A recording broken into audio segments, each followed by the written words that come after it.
Hi hello friends, welcome to back my YouTube channel. Friends ಎಲ್ಲರೂ ಹೇಗಿದ್ದೀರಾ? ಚೆನ್ನಾಗಿದ್ದೀರಾ ಅನ್ಕೊತೀನಿ. ಇವತ್ತಿನ ವಿಡಿಯೋ ಸ್ಟಾರ್ಟ್ ಮಾಡ್ತೀನಿ. ಬನ್ನಿ, ಸ್ಟಾರ್ಟ್ ಮಾಡೋಕ್ಕಿಂತ ಮುಂಚೆ ಒಂದು ಸಬ್ಸ್ಕ್ರೈಬ್ ಮಾಡಿ, ಲೈಕ್ ಮಾಡಿ, ಶೇರ್ ಮಾಡಿ, ಕಾಮೆಂಟ್ ಮಾಡಿ. ಓಕೆನಾ? ಯಾರೆಲ್ಲ ಹೊಸಬ್ರು ನೋಡ್ತಿದ್ದೀರಾ ನನ್ನ ಚಾನಲ್ನ ಸಬ್ಸ್ಕ್ರೈಬ್ ಮಾಡಿ ಅಂತ ಕೇಳಿಕೊಳ್ಳುತ್ತಿದ್ದೇನೆ.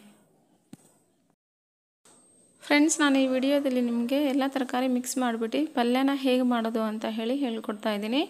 ಅಂದರೆ ಒಂದೊಂದು ಫ್ರಿಜ್ಜಲ್ಲಿ ಒಂದೊಂದು ತರಕಾರಿ ಉಳಿದಿರುತ್ತಲ್ವ, ಆ ಎಲ್ಲ ತರಕಾರಿನ ಮಿಕ್ಸ್ ಮಾಡಿಬಿಟ್ಟು ನಾನು ಇವತ್ತು ಪಲ್ಯ ಮಾಡ್ತಾಯಿದ್ದೀನಿ. ಹಾಗೆ ಬಟಾಣಿ ಕಾಳು ನೆನೆ ಹಾಕಿದ್ದೆ ಸ್ವಲ್ಪ, ಮತ್ತು ಕ್ಯಾಪ್ಸಿಕಮ್, ಕ್ಯಾರೆಟು, ಈ ಥರ ಎಲ್ಲ ತರಕಾರಿ ಮಿಕ್ಸ್ ಮಾಡಿಬಿಟ್ಟು ನಾನು ಒಂದು ಪಲ್ಯನ ಮಾಡ್ತಾಯಿದ್ದೀನಿ. ಬನ್ನಿ ನೋಡಿ ಫ್ರೆಂಡ್ಸ್.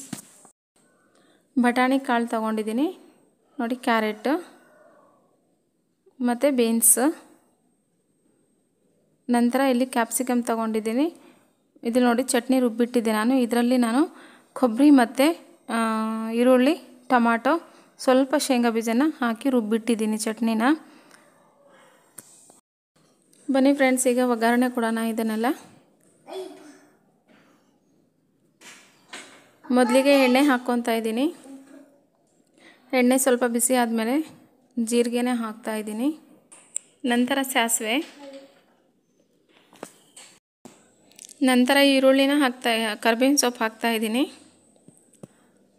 ಕರ್ಬೇವಿನ ಸೊಪ್ಪು ಚಟಪಟ ಅಂದ ತಕ್ಷಣ ಈರುಳ್ಳಿನ ಹಾಕಬೇಕು.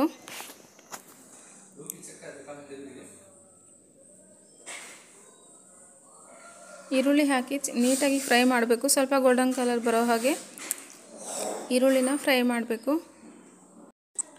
ಬಟಾಣಿ ಕಾಳನ್ನು ಹಾಕ್ತಾಯಿದ್ದೀನಿ ನೋಡಿ. ಸ್ವಲ್ಪ ಅದು ಬಟಾಣಿ ಕಾಳು ಎಣ್ಣೆಯಲ್ಲಿ ಚೆನ್ನಾಗಿ ಫ್ರೈ ಆಗಬೇಕು, ಯಾಕಂದರೆ ಅದು ಬೆಂದಿಲ್ವಲ್ಲ. ಎಣ್ಣೆಯಲ್ಲಿ ಫ್ರೈ ಆದರೆ ಅದು ನೀಟಾಗಿ ಫಸ್ಟಿಗೆ ಬೇಯಲಿ ಅಂತ ಹೇಳಿ ನಾನು ಇದನ್ನು ಹಾಕ್ತಾಯಿದ್ದೀನಿ ಫಸ್ಟಿಗೆ.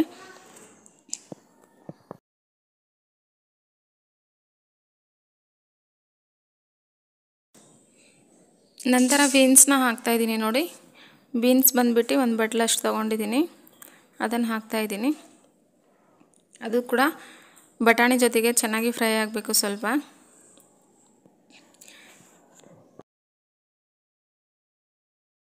ಒಂದು ಬಟ್ಲು ಕ್ಯಾರೆಟನ್ನು ತೊಗೊಂಡಿದ್ದೀನಿ. ಕ್ಯಾರೆಟ್ ನೀಟಾಗಿ ಹೆಚ್ಚಿದ್ದೀನಿ ಚಿಕ್ಕ ಚಿಕ್ಕದಾಗಿ ನೋಡಿ. ಕ್ಯಾಪ್ಸಿಕಮ್ ಕೂಡ ಚಿಕ್ಕ ಚಿಕ್ಕದಾಗೆ ಹೆಚ್ಚಿದ್ದೀನಿ, ಎಲ್ಲದೂ ಮಿಕ್ಸ್ ಆಗಲಿ ಅಂತ ಹೇಳಿ. ನಂತರ ಹಸಿಮೆಣ್ಸಿಕಾಯಿನ ಹಾಕ್ತಾಯಿದ್ದೀನಿ. ಒಂದು 6ರಿಂದ 7 ಹಸಿಮೆಣ್ಸಿಕಾಯಿನ ನಾನು ಹೆಚ್ಚಿಟ್ಟಿದ್ದೆ, ಅದನ್ನು ಹಾಕ್ತಾಯಿದ್ದೀನಿ. ಸ್ವಲ್ಪ ಖಾರ ಇರಲಿ, ಕ್ಯಾಪ್ಸಿಕಮ್ ಪಲ್ಯ ಅಲ್ವಾ, ಅದರಲ್ಲೂ ಕ್ಯಾಪ್ಸಿಕಮ್ ಕೂಡ ಸ್ವಲ್ಪ ಖಾರ ಇರುತ್ತೆ. ಅದರಿಂದ ಅದನ್ನು ಕೂಡ ಹಾಕ್ತಾ ಇರೋದ್ರಿಂದ ಹಸಿಮೆಣ್ಸಿಕಾಯಿನ ಸ್ವಲ್ಪ ಹಾಕಿದೆ. ನಂತರ ಕ್ಯಾಪ್ಸಿಕಮ್ನ ಹಾಕಿ ನೋಡಿ ಮಿಕ್ಸ್ ಮಾಡ್ತಾಯಿದ್ದೀನಿ. ಈ ಥರ ನೀಟಾಗಿ ಮಿಕ್ಸ್ ಮಾಡಬೇಕು.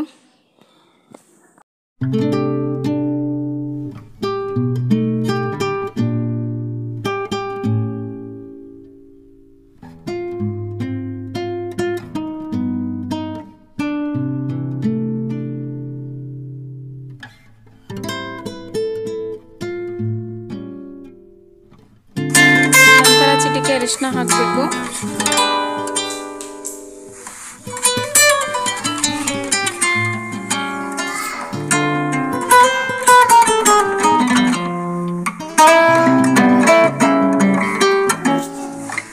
ರುಚಿಗೆ ತಕ್ಕಷ್ಟು ಉಪ್ಪನ್ನು ಹಾಕಬೇಕು. ಇದೆಲ್ಲ ಹಾಕಿ ನೀಟಾಗಿ ಮಿಕ್ಸ್ ಮಾಡಬೇಕಾಗುತ್ತೆ.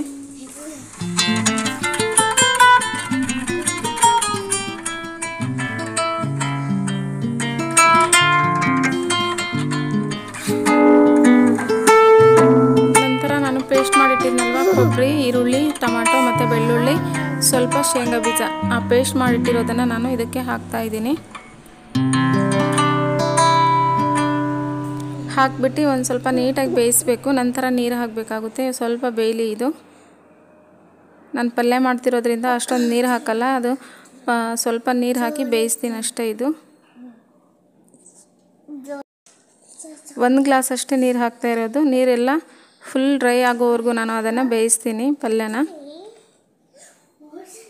ನೀವೇನಾದರೂ ಸಾಂಬಾರು ಮಾಡಿದರೆ 2 ಗ್ಲಾಸ್ 3 ಗ್ಲಾಸ್ ಹಾಕಿ ನಿಮ್ಗೆ ಎಷ್ಟು ತೆಳು ಬೇಕೋ ಅಷ್ಟು ಸಾಂಬಾರು ಕೂಡ ಮಾಡ್ಕೋಬೋದು. ಇದನ್ನು ನಾನು ಜಸ್ಟ್ ಪಲ್ಯ ಮಾಡ್ತಿದ್ದೀನಿ ಅಷ್ಟೇ, ಅದರಿಂದ ಒಂದೇ 1 ಗ್ಲಾಸ್ ನೀರು ಹಾಕಿ ಅದು ಬೇಯಿಸ್ಲಿಕ್ಕಂತ ಹಾಕಿರೋದು.